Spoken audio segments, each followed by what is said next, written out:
नमस्कार विद्यार्थियों।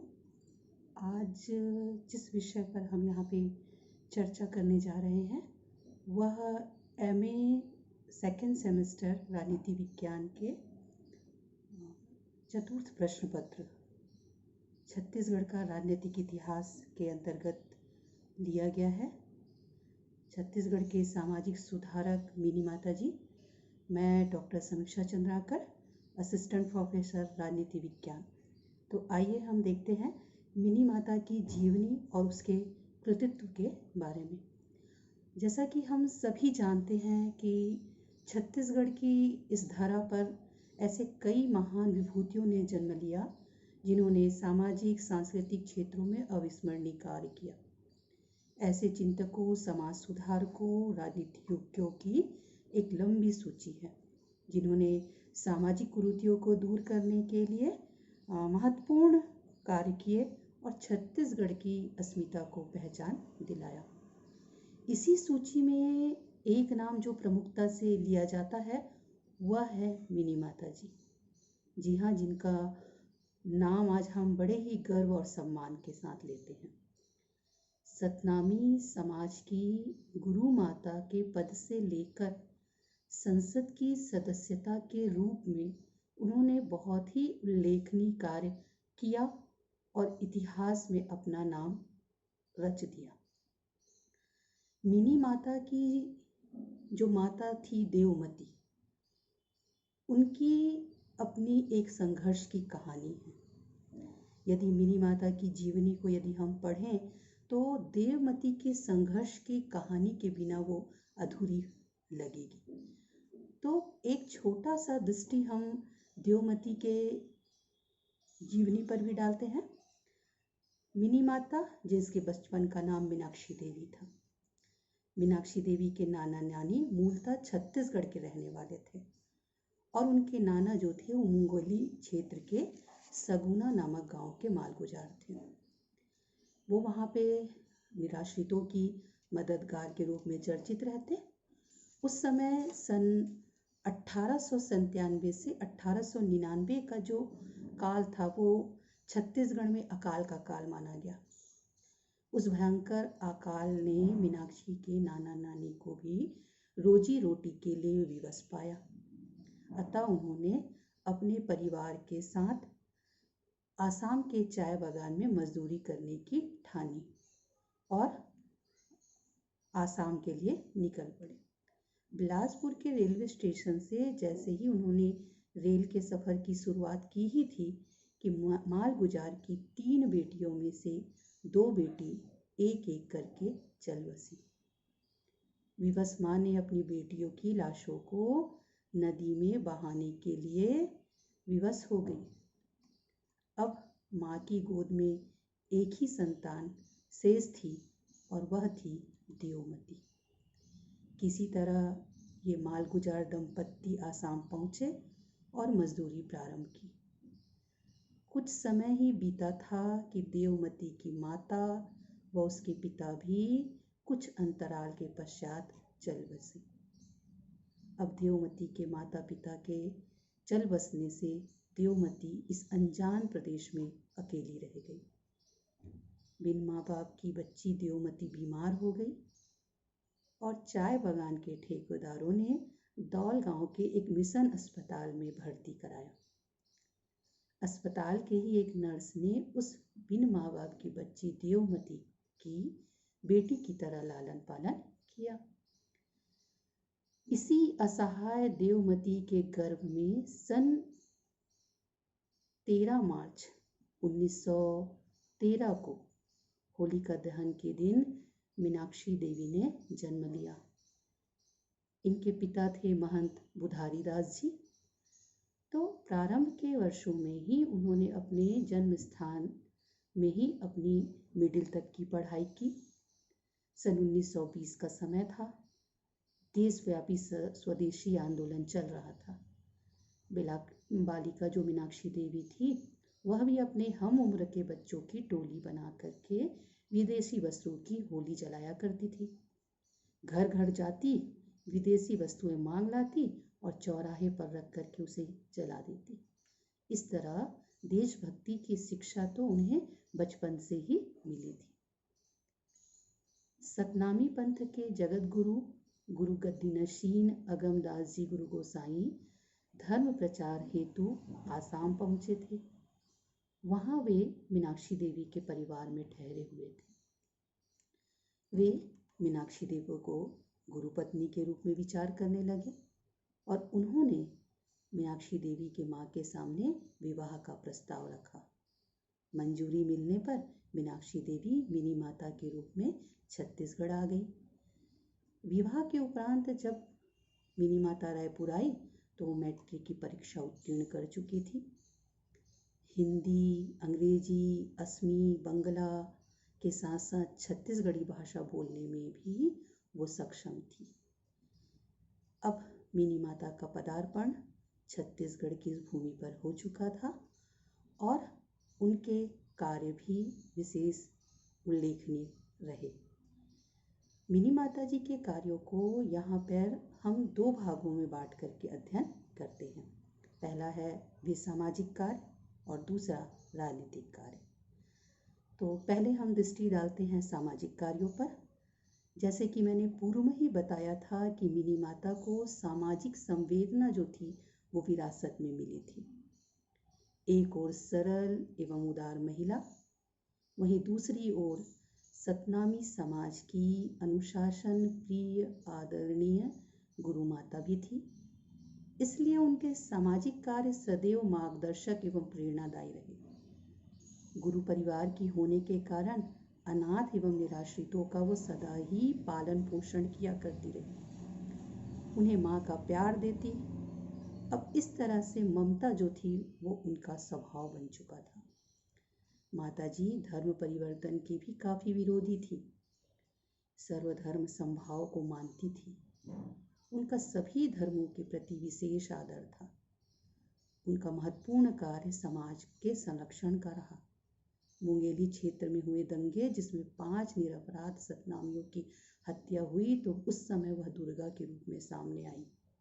उन घायलों के प्रति ममत्व में उन्होंने कभी कोई कमी नहीं की और उनके चित्कार से पूरा संसद हिल गया था। मिनी माता ने महिलाओं की दशा को सुधारने में भी महत्वपूर्ण कार्य किए। महिला दशा को सुधारने में निरंतर अपनी आवाज बुलंद की। सामाजिक कुरीतियों का कड़ा विरोध किया। समाज में महिलाओं को अधिकार दिलाने के लिए सतत संघर्षरत रही। रायपुर स्थित अमीनपारा हरिजन छात्रावास की वो संस्थापक व संचालक सदस्य थी। उन्होंने अपने निर्देशन में विधवा विवाह पूर्ण कराया। बाल विवाह के दोषों को भी दूर करने में महत्वपूर्ण भूमिका अदा की। बेमेल विवाह के विरुद्ध भी उन्होंने कड़ा निर्देश प्रसारित किया। समाज में व्याप्त रूढ़िवादिता को बाधक तत्व मानते हुए उन्होंने सुधार हेतु लगातार प्रयास किया। वे नारी शिक्षा की भी प्रबल समर्थक थी। वे सभी से कहा करती थी कि अपनी बेटियों को पढ़ाने में हर संभव प्रयास करें। अनेक बच्चियों को तो उन्होंने अपने पास रख के शिक्षा दीक्षा दी और जो उच्च शिक्षा के लिए इच्छुक थी ऐसे लड़कियों को अवसर दिला करके उन्हें ऊंचे पदों तक पहुंचाया। इनमें से कई लड़कियां आज डॉक्टर, न्यायाधीश और प्रोफेसर भी रही। राजनीतिक कार्यों में यदि हम देखें तो मिनी माता जी का काफ़ी उल्लेखनीय कार्य है। गुरु परिवार में जैसे ही बालिका मीनाक्षी देवी आई तो उनको वैभव के साथ माता का सम्मानजनक पद मिला और साथ में मिला राष्ट्रीय नेताओं का सानिध्य। अगमदास पर राष्ट्रीय आंदोलन का गहरा प्रभाव था। उनका घर जो था वो सत्याग्रहियों का केंद्र माना जाता था। पंडित सुंदरलाल शर्मा, पंडित रविशंकर शुक्ल, ठाकुर प्यारेलाल सिंह, डॉक्टर राधाबाई, बाबा रामचंद्र, कांति कुमार भारती, विजय शंकर दीक्षित आदि सभी से अगमदास जी का आत्मीय संबंध था। गुरु जी के निर्देशों को पूरा करने के लिए सतनामी समाज भी राष्ट्रीय आंदोलनों में कूद पड़ा था। वहीं मिनी माता भी आजीवन खादी पहना करती थी। वह सत्याग्रहियों को संरक्षण दिया करती थी। दुर्भाग्य से गुरु गोसाई जी का असामयिक निधन सन 1951 में हो गया। उस समय वे सांसद थे। अब उनकी संपूर्ण जो जिम्मेवारी थी वह मिनी माता जी के कंधों पर आन पड़ी। 1952 में हुए प्रथम लोकसभा चुनाव में वो सांसद बनी। 1957 में महासमुंद लोकसभा क्षेत्र से वो वापस चुनाव जीती और उस समय 2 सांसद चुने जाने की व्यवस्था थी, यानी सबसे अधिक मत पाने वाले और उससे कम मत प्राप्त करने वाले को सांसद चुना जाता था। उस लोकसभा चुनाव में 1,30,872 सर्वाधिक मत हासिल करके मिनी माता सांसद बनी। दूसरे क्रम पर 1,16,755 मत प्राप्त करके विद्याचरण शुक्ल पहली बार सांसद चुने गए थे।